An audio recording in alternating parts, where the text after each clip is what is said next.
Hello, नमस्कार मित्रांनो. तुम्हा सर्वांसाठी फार महत्त्वाची गोष्ट आहे. ओके, हा जो व्हिडिओ आहे, ओके, यामध्ये आपण काय डिस्कस करणार आहोत की सेंट्रल रेल्वेमध्ये 21 पोस्टसाठी, ओके, सेंट्रल रेल्वेमध्ये 21 पोस्टसाठी ॲडव्हर्टाइजमेंट आलेली आहे. 21 नर्सिंग सुपरिटेंडंटच्या पोस्टसाठी. ओके, तुम्हाला सांगणार आहे. ही प्युअरली डिपार्टमेंटल कॉम्पिटेटिव्ह एक्झामिनेशन आहे. ओके, मुंबई सेंट्रल रेल्वे मुंबईच्या कर्मचाऱ्यांसाठी. ओके, याची ऑनलाईन रजिस्ट्रेशन सुरू झालेलं आहे. म्हणजेच काय आहे ते मी पुढे सांगणार तुम्हाला. बरेच लोक इथे कन्फ्यूज होणार. ओके, जे फ्रेशर्स नर्सिंग ऑफिसर्स आहे, जे नर्सिंग सुपरिटेंडंटसाठी जे प्रिपरेशन करत आहे त्यांच्यासाठी तुम्हाला सांगणार मी की एक्झाम कधी येणार आहे पुढची. ओके, बघा 22 तारखेपासून फॉर्म सुरू झाले आणि 21 मेपर्यंत तुम्हाला फॉर्म भरायचा आहे. ओके, क्लोजिंग डेट तुम्ही लक्षात ठेवा. आता याच्यामध्ये काय म्हटलेलं आहे, ऑनलाईन ॲप्लिकेशन कोणासाठी, व्हेरी इम्पॉर्टंट. हा एक शब्द फार महत्त्वाचा आहे की railway recruitment cell invite online application for regular and eligible employee except RPF आणि RPSC. Okay, for central railway.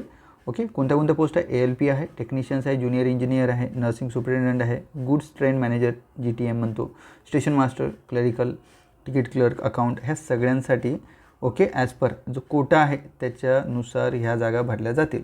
यामध्ये बघा हे सगळे आहे डिपार्टमेंटल वॅकन्सी आहे. म्हणजे डिपार्टमेंटमध्ये खालच्या पोस्टला, म्हणजे समजा आता हे लेवल 5 आहे. ओके, लेवल 5, लेवल 4ला कोणीतरी काम करते आणि त्याच्याकडे ज्युनियर अकाउंट असिस्टंट कम टायपिस्टचा एक्सपिरियन्स असेल किंवा एज्युकेशन झालं असेल तर तो इथे फॉर्म भरू शकतो डिपार्टमेंटल एक्झाममध्ये. ओके, किंवा same like that assistant loco पायलटसाठी पण सेम. ओके, त्यानंतर तुम्ही बघू शकता याच्यामध्ये जे नर्सिंग सुपरिटेंडंट, मी याच्यामध्ये सांगायचं आहे की बरेच मुलं जे आपले आहे, जे महाराष्ट्रीयन मुलं आहे या other than this. Okay, so they will be confuse here. Okay, म्हणून मी व्हिडिओ बनवतो आहे. 21 पोस्ट आहे, बट ह्या टोटली काय आहे, डिपार्टमेंटल एक्झामसाठी आहे. ओके, म्हणजेच सेंट्रल रेल्वेमध्ये तुम्ही एम्प्लॉई पाहिजे आणि लेवल 7पेक्षा तुमची लेवल कमी पाहिजे. ओके, यामध्ये काय दिलेलं आहे, so detail of post parameter सगळं याच्यामध्ये व्यवस्थित दिलेलं आहे, त्यानुसार वाचायचं. सर्वात इम्पॉर्टंट याच्यातलं इन्स्ट्रक्शन म्हणजे काय, इन्स्ट्रक्शन याच्यामध्ये लक्षात ठेवा. Candidate should be regular employee of central railway, no minimum service condition. बघा, जर तुम्ही आत्ता जॉबला लागलात, ओके, ज्या पण पोस्टसाठी अप्लाय करतात त्या पोस्टच्या लोअर लेवलला तुम्ही काम करताय, बट तुमच्याकडे एज्युकेशन आहे ते, तर इथे तुम्ही फॉर्म भरू शकता. तुम्हाला कुठल्याही एक्सपिरियन्सची गरज नाही आहे. ओके, की बाबा तुमच्याकडे 2 वर्षाचा एक्सपिरियन्स झाला म्हणजेच तुम्ही अप्लाय करू शकता असं काही नाही आहे. तुम्ही फक्त रेग्युलर एम्प्लॉई पाहिजे. ओके, जसं की आता याच्यामध्ये ग्रुप डी पोस्टला, ओके, ग्रुप डीच्या पोस्ट येत राहतात रेल्वेमध्ये, NTPC वगैरे.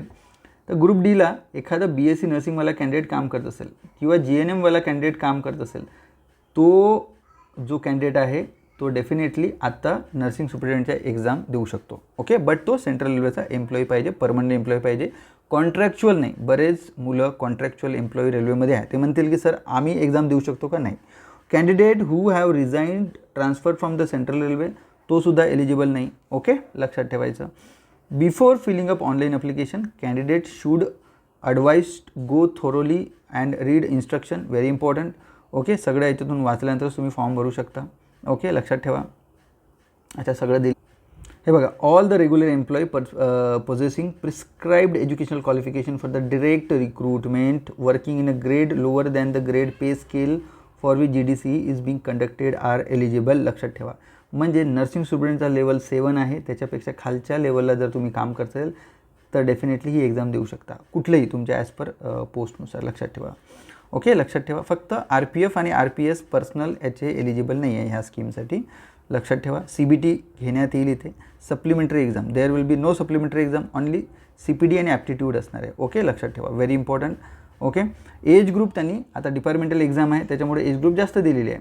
ओके, UR साठी 42 वर्षापर्यंत. ओके, लक्षात ठेवा. OBC साठी 45 वर्षापर्यंत आणि SC ST साठी 47 वर्षापर्यंत याच्यामध्ये एज ग्रुप दिलेला आहे, ते बघून तुम्ही फॉर्म भरायचे. OBC SC ST NCLसाठी यांनी एक फॉर्मॅट दिलेला आहे, त्या फॉर्मॅटनुसार तुमचं सेंट्रल कास्ट सर्टिफिकेट वगैरे हवं आहे. याच्यामध्ये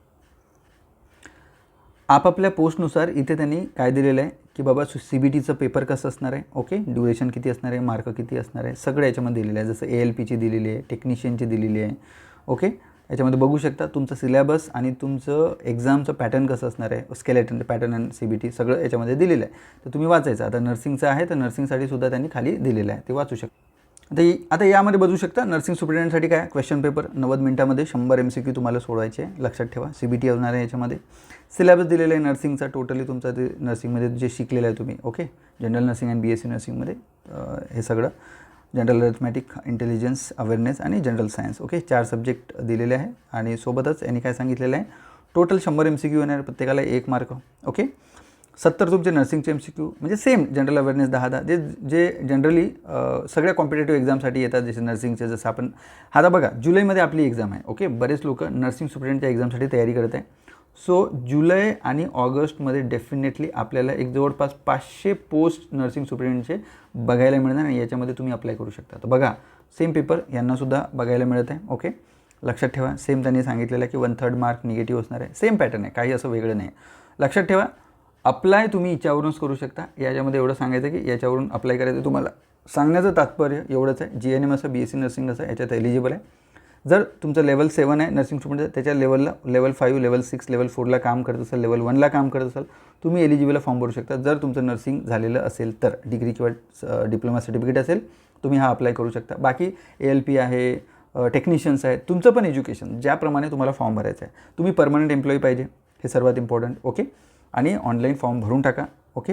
तुम्ही कारण मला माहिती आहे बरेच लोक माझ्या ओळखीमध्ये पण होते की ग्रुप Dला ते सिलेक्ट झाले जरी त्यांचं GNM किंवा BSc नर्सिंग होतं तरी. मग त्या लोकांसाठी ही अपॉर्च्युनिटी आहे ओके. बाकी जनरल स्टुडंटसाठी नाही आहे. सो प्लीज मला फक्त व्हिडिओच्या मार्फत एवढंच सांगायचं आहे तुम्हाला की कन्फ्यूज होऊ नका. हे तुमच्यासाठी नाही आहे. फक्त ते डिपार्टमेंटल आणि ते पण सेंट्रल रेल्वेमध्ये कामाला मुंबई सेंट्रल रेल्वेमध्ये कामाला आहेत मुंबई रिजनमध्ये त्यांच्यासाठीच ही वॅकन्सी आहे ओके. थँक्यू, धन्यवाद, जय हिंद.